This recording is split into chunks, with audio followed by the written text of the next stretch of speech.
Hello, good morning mga guys. Sisilipin natin ang ating mga isda. Yan. Yan ang aking beta na ibinibreed. Yan. Pisa na ngayon yan guys. Yan. Ito naman ang aking kino-crossbred ano. Yan. Yan. Ito ang aking HB Rose. Yun. Yan. Ito naman ang aking albino red lace. Yan guys. Ito naman ang aking super short body, tuxedo koi, glass belly. Yan guys. Kahit maulan, ayan.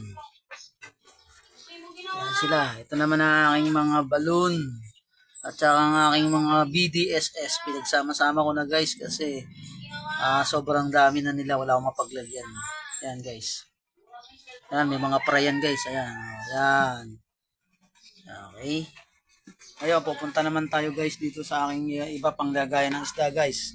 Ito ang aking mga alaga. Yan. Yan guys.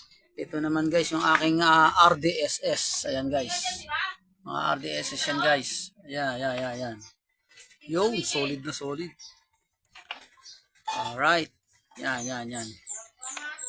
Tapos, ito naman ang ating AFR. Full red. Vietnam line. Yan. Yes. Dapat binalawan mo yan kasi. Ito naman yung aking albino Oscar. Tsaka tiger Oscar. Ayan. Yan guys. Okay. Yun. Ito naman ang aking mga feeders. At tsaka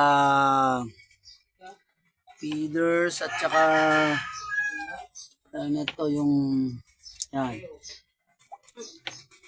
Blackmore. Alright. Yes.